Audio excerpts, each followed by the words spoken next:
Wer von euch hat eine Sportuhr oder eine Apple Watch oder eine Fitbit oder wenigstens eine App auf dem Handy, wo die Bewegung, den Schlaf, den Sport trackt? Wer hat so etwas?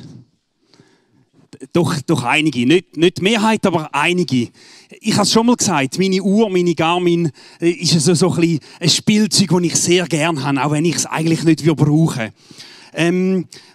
Und es gibt nicht wenige Mal, dass ich am Morgen verwache, vielleicht in der Nacht wach bin, weil eine Sorge mich geplagt hat oder Kinder haben gehustet, das gäbe es zur Zeit so, oder? Und dann oder ich bin sogar vor dem Wecker wach und denke so, jetzt sollte gerade der Wecker schellen und ich frage mich, wie bringe ich den Tag über die Runde mit dieser Qualität Schlaf, die ich hatte. Und dann gehe ich oben runter, dann mache ich zum Morgen mit dem Kind, dann hocke ich dort. Und meistens, wenn dann alle Müller am Stopfen sind, dann wird es ja so ruhig, oder? Und dann schaue ich auf meine Uhr und dann habe ich so einen Morgenbericht. Da steht das Wetter. Und dann heisst es auch, wie ich geschlafen habe. Und nicht wenige Mal hocke ich am Tisch, denke, wie überstehe ich den Tag? Und dann sagt mir meine Uhr, ich habe eigentlich saumässig gut geschlafen. Es war nur ein Gefühl und dann denke ich, yes, jetzt gehe ich in den Tag hinein. Sehr selten ist es umgekehrt, aber ich muss wirklich sagen, die Uhr ist sehr genau. Das klingt vielleicht jetzt ein bisschen lustig, oder? Aber ich finde es auch spannend, weil meine Uhr macht nämlich auch etwas anderes. Meine Uhr, sie trackt eigentlich meinen Sport, oder ich nehme dann das auf, aber auch wenn ich es nicht aufnehme, merkt selber die Uhr, wie es mir geht. Und nach einem Training gibt es mir eigentlich immer an, wie ich trainiert habe. Und es zeigt mir an, wie viele Stunden ich jetzt ausruhe. Das ist jetzt der Velocomputer und weil ich in letzter Zeit nicht so viel trainiert habe, habe ich jetzt für das Bild ein Trainingsspänli aus dem Verein müssen fragen. Und er hat mir letzte Woche nach einem Velofährtli, nach einem Velotürli das geschickt und hat gesagt, mein Computer, und das hat mir dann auch auf der Uhr, hat mir vorgeschlagen, dass ich 38 Stunden mich erholen sollte. Jetzt, das ist nicht so verrückt, das hat man mal schnell einmal. Also, wenn ich viel trainiere, ist das eigentlich ein bekanntes Bild, oder? Und das heisst eigentlich nichts anderes wie, eigentlich habe ich Erholung nötig. Und dann lache ich einmal über die Uhr. Sie macht aber das andere. Und das ist jetzt eins von mir.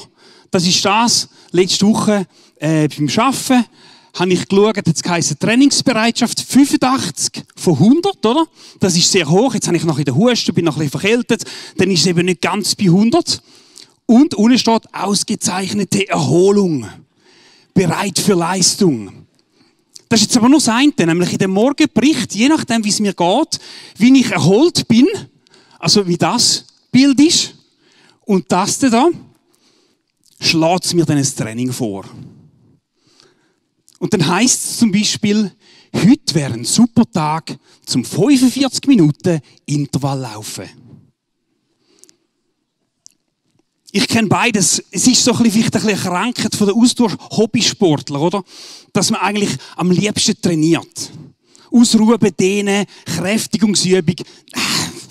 Also ich meine, wenn du aufs Velo kannst oder kannst rennen, dann musst du ja nicht rein dehnen. Dann musst du nicht auf dem Sofa liegen, oder? Und ich kenne beides. Ich kenne, dass ich mich übertrainiert habe, dass ich eine Sehne oder einen Muskel entzündet habe. Und ich durchaus negative Auswirkungen habe. Oder mich auch negativ trainieren. Man trainiert so viel, dass man schlussendlich immer langsamer wird. Weil man dem Körper die Erholung nicht gibt. Ich kenne aber das andere, dass man sich für ein Rennen angemeldet hat und vor dem Rennen merkt, eigentlich habe ich gar nicht so viel trainiert, wie ich hätte sollen. Wie ich hätte können. Und ich bringe die Leistung nicht an, die eigentlich mein Körper machen könnte. Willkommen im Sportcoaching in der GVC Winterthur. Du fragst dich jetzt, was labert der da vorne? Ich bin ein Sportmuffel und es interessiert mich überhaupt nicht, wie ein seine Trainingsbereitschaft aussieht. Wäre es für unsere geistliche Gesundheit, für unsere Seele, manchmal nicht gut, wir hätten so ein geistliches Frühwarnsystem. So eine Uhr, die uns erinnern würde, mitten im Tag. Manchmal macht es bei mir Ping, Stresslevel erhöht. Dann fragt es mich, ob ich 10 Minuten Atmungsübungen machen will. In diesem Moment finde ich es einmal nicht, dass es mega hilft, oder? Aber wie wär's, wenn unsere Seele so ein Frühwarnsystem hätte und uns könnte sagen, hey, nimm dir Zeit, es ist dran, um dich auszuruhen.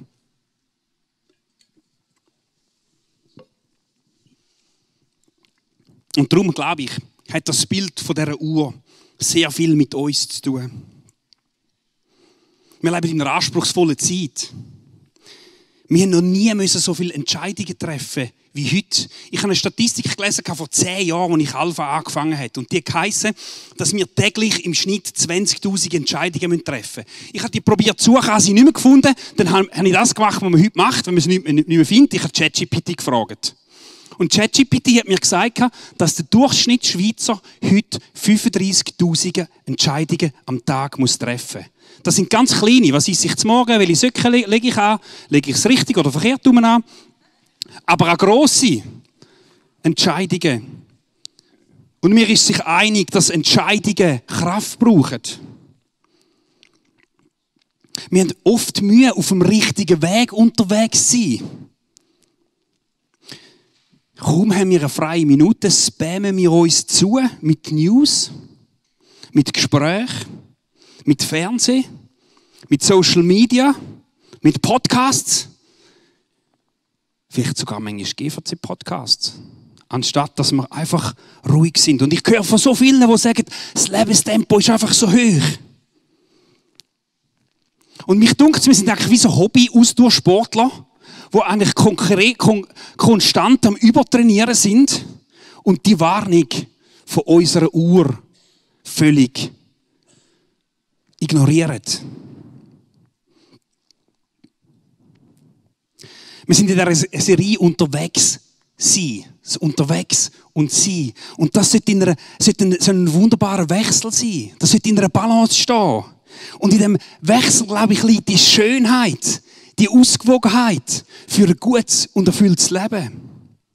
Sobald das eine oder das andere überhand nimmt, kann uns das krank machen. Und heute haben wir eben, was wir von Jesus über Achtsamkeit lernen können. Lasst uns zusammen den Rhythmus, den Jesus vorgelebt hat, anschauen. Lasst uns von Jesus lernen. Wir sehen nämlich bei Jesus beides. Wir sehen, wie er unterwegs war. Wir sehen, wie er um Leute war, wie er gelehrt hat, wie er geheilt hat, wie er zugelassen hat, wie er herausgefordert hat, wie er sich unterbrechen lassen hat. Und ich habe mich gefragt, wie hätte er das alles können? So viele Ansprüche, so viele Anforderungen, die an ihn herangetragen worden sind. Wie hätte er das können? Und ich glaube, die Antwort kennen wir. Ich muss euch ehrlich sagen, es kommt heute nichts Neues. Ich glaube, jeder, der schon mal in ein Evangelium gelesen hat, der weiss jetzt, auf was er sich raus will. Aber ich glaube, wir müssen es immer und immer wieder hören. Jesus hat Zeiten gehabt, wo er in die Ruhe gekommen ist. Wo er in die Ruhe gekommen ist. Wo er in die Ruhe gekommen ist, alleine. Eben, ich kann mir das vorstellen, nur vorstellen, wie schwierig das war, als so gefragter Mann, nicht zum Spielball der anderen zu werden.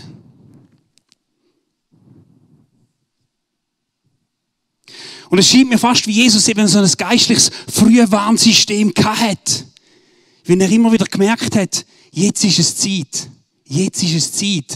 zu meinem Vater zu gehen. Wir lesen das in verschiedenen Stellen. Und wir sehen, dass in Gottes Gegenwart, in dieser Gegenwart im Sein, er sich erholt hat und entlastet hat. Fangen wir mit dem Entlasten an.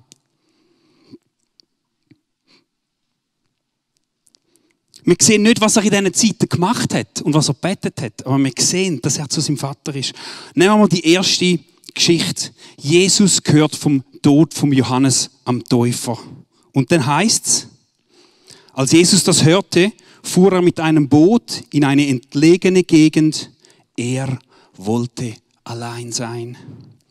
Jesus kommt eine schlimme Nachricht über. Sein Cousin ist hingerichtet worden. Es ist jetzt aber nicht einfach nur eine Verbindung, weil er sein Cousin war. Nein, was sie verbunden hat, ist, dass sie die ersten zwei sind auf dieser Erde, wo die Mission von dem Gott, das Reich zu verkünden, eingegangen sind. Sie sind Vorreiter gewesen. Und diese Mission hat sie verbunden. Und ich kann mir nur vorstellen, was das in Jesus ausgelöst hat. Seine Antwort auf den Schmerz ist nicht eine Flucht nach vorne führen. Nicht, jetzt machen wir halt. Jetzt heilen wir ganz schnell, erst recht noch ein paar Leute. Oder jetzt Feuer vom Himmel auf den Herodes, oder? Nein, er hat sich zurückgezogen. Er ist mit dieser Last zu seinem himmlischen Vater gegangen.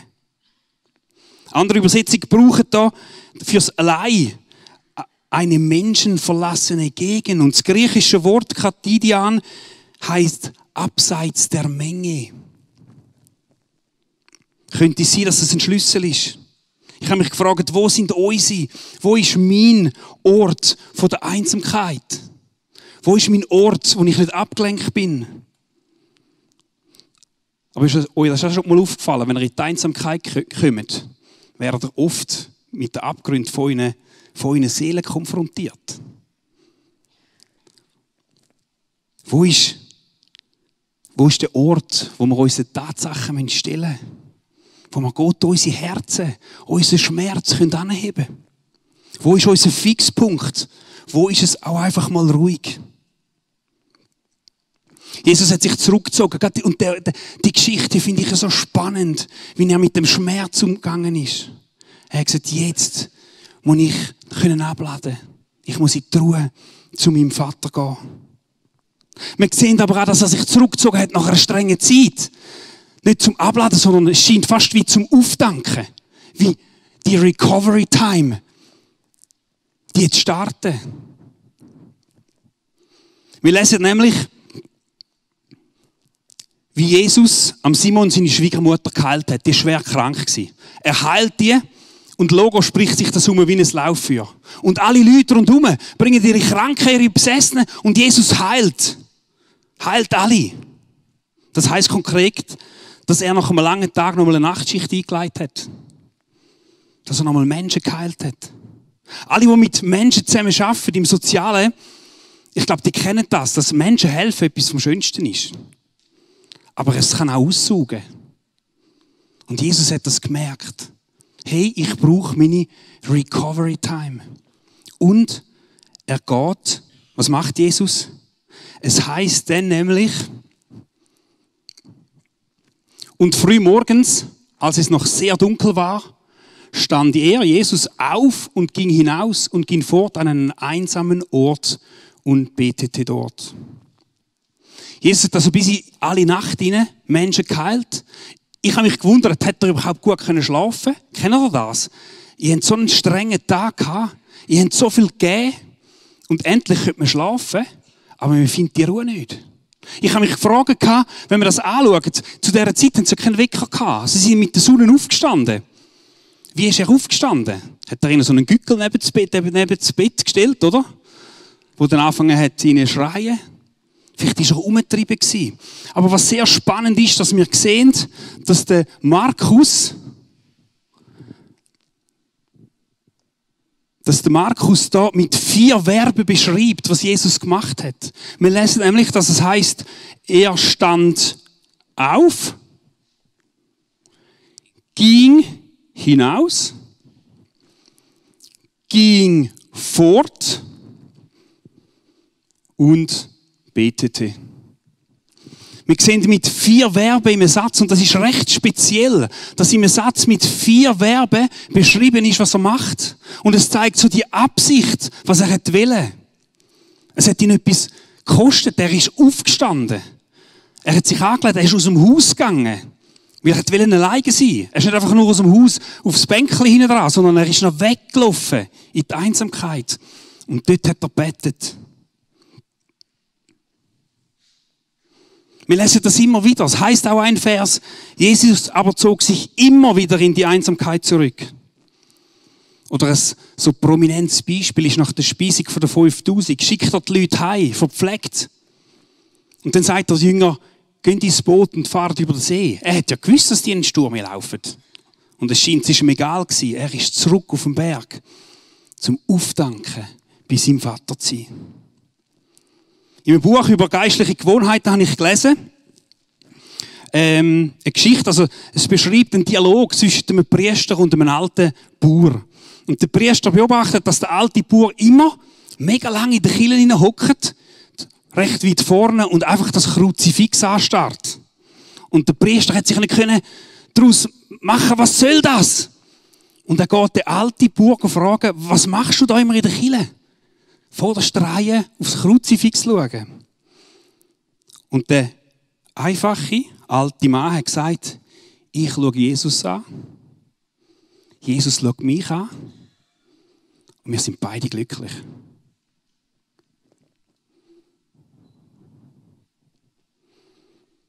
Mich fordert das raus. So eine zweckfreie Zeit, ohne dass ich mit Klagen und Bitten und Machen zu Jesus komme. Mich fordert das so raus. Es ist eine Challenge, die ich heute Morgen zu mir selber predige. Ja, nicht einmal der Priester hat es gecheckt, oder, was der macht. Aber der Mann, der Bauer, der war dort, wo er sein musste. Dort, wo das Leben war. Dort, wo die Kraft war. Dort, wo das Leben ist. Und da müssen wir uns doch schon fragen, können wir einfach mal vor Gott sein? Einfach mal still vor Gott sein?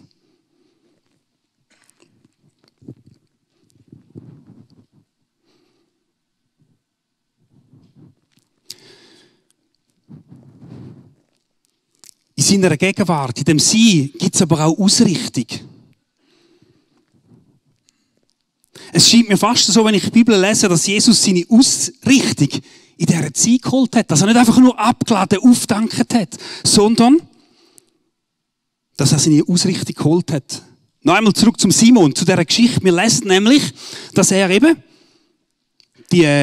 Simon seine Schwiegermutter geheilt hat, dann ganz viele Leute und am nächsten Morgen ist er in die Stille. Und der Simon kommt, sucht ihn und findet ihn.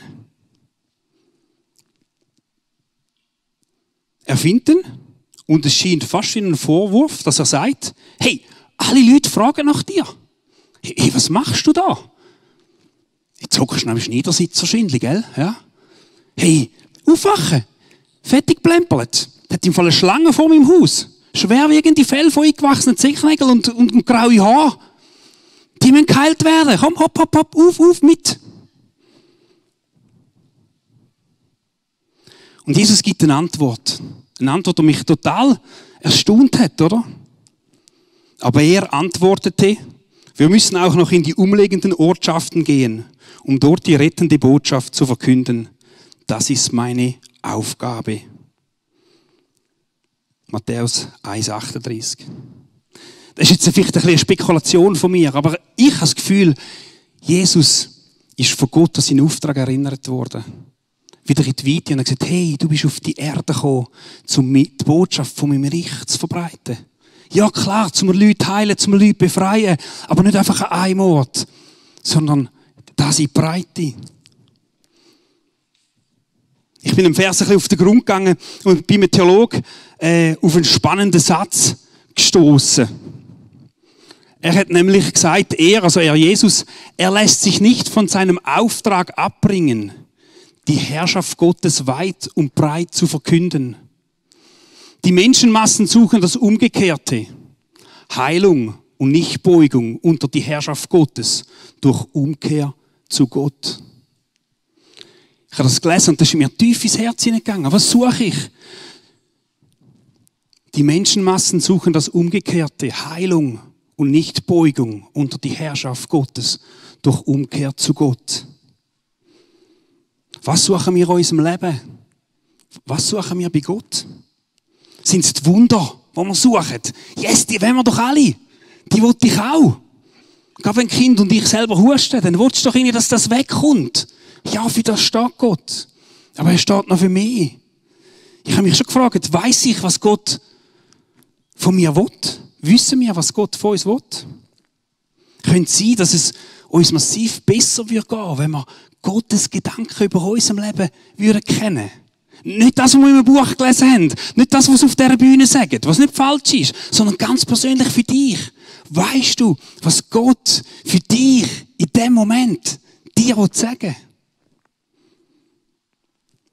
würde er uns echt neue Prioritäten aufzeigen? Würde er mich korrigieren? Gebe ich mich ihm ganz hin und stelle mich unter ihn? Unter, ganz bewusst unter. Jesus ist konstant in dem Wechsel zwischen sein und unterwegs gewesen. Darum dürfen wir ihn als Vorbild nehmen, wenn es um Achtsamkeit geht in unserem Alltag. Wir dürfen bei ihm in seiner Stille aufdanken. Bei dem wunderbaren Gott, der sagt, hey, meine Last ist nicht schwer, kommt zu mir, alle, die mühselig und beladen sind. Wir dürfen unser Lebenstempo an dem Zweiklang unterstellen. Ja, als ich das so vorbereitet habe, die Bibeltext gelesen habe, ist mir ein Gedanke in den Sinn gekommen. Und ich hoffe, ihr verurteilt mich jetzt nicht. Das ist nämlich, ja, bei Jesus easy peasy. Ich meine, er war Gottes Sohn. Und ich bin da hinten am Schreibtisch geguckt, in unserem Büro, und habe gedacht, hey, wenn du wüsstest, Jesus, der Tag so voll, und dann kommst du heim, dann willst du für die Kinder präsent sein. Und wenn dann endlich mal die Kinder im Bett sind und du eine freie Minute hast, dann mag ich im Fall nicht mehr jetzt noch hinhocken und sagen, was sind deine Gedanken?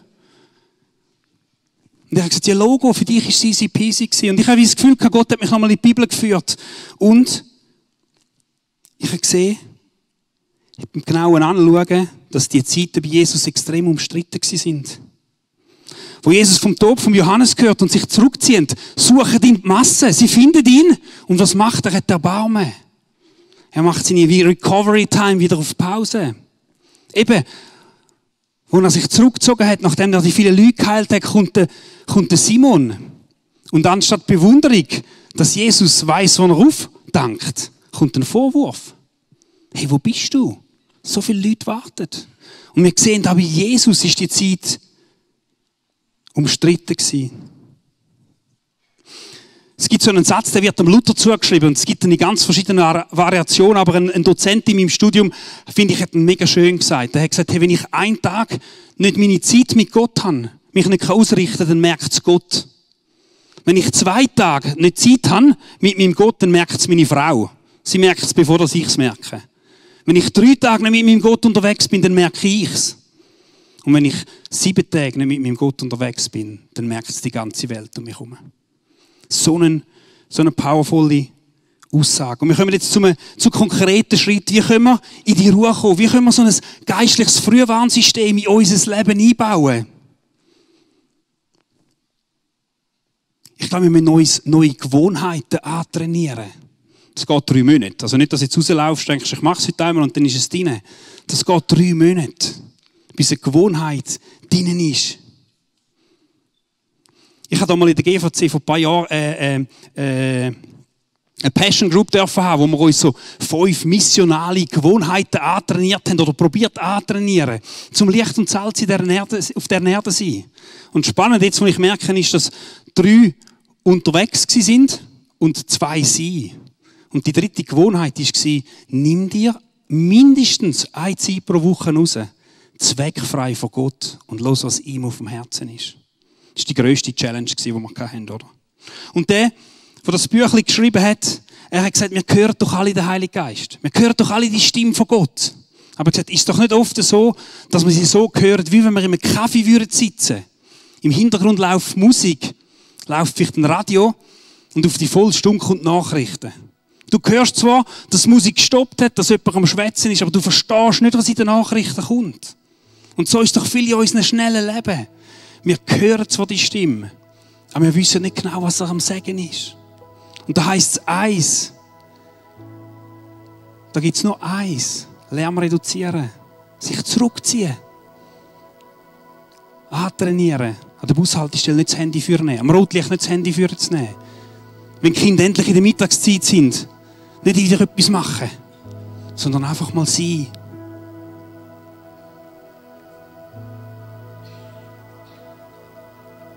In dem Büchlein, bei dem auf Gott hören, sagt er, geht er recht weit. Er sagt, er glaube, im grössten Teil der Sünde ist Zielverfehlung, passieren, weil wir nicht auf Gott hören. Und dann machen wir Sachen, die gut gemeint sind. Bei uns in der Familie ist das, die Redewendung brauchen wir immer wieder. Gut gemeint ist das Gegenteil, ist oft das Gegenteil von gut, oder? Wo sind wir etwas am Krampfen, am Machen, das so gut aussieht? Aber es ist schlussendlich Zielverfehlung, weil wir nicht bei dem Gott sind. Hey, schau deinen Tag an und find raus, wo du so eine Zeit kannst rausstellen kannst. Wo du aktiv mit 4 Verben etwas in den Kalender hineinstreichst. Wenn wir in die Klöster schauen, sind die Tagzeitengebete nichts anderes. Und ich habe das ein bisschen entdeckt, ich packe es noch nicht, ich bin recht schlecht in dem. Aber ich finde es so genial, so 3 Zeiten, am Morgen kurz mit Gott anschauen, was steht an. Hey, was ist dir auf dem Herzen an diesem Tag? Meine Agenda ihm anlegen.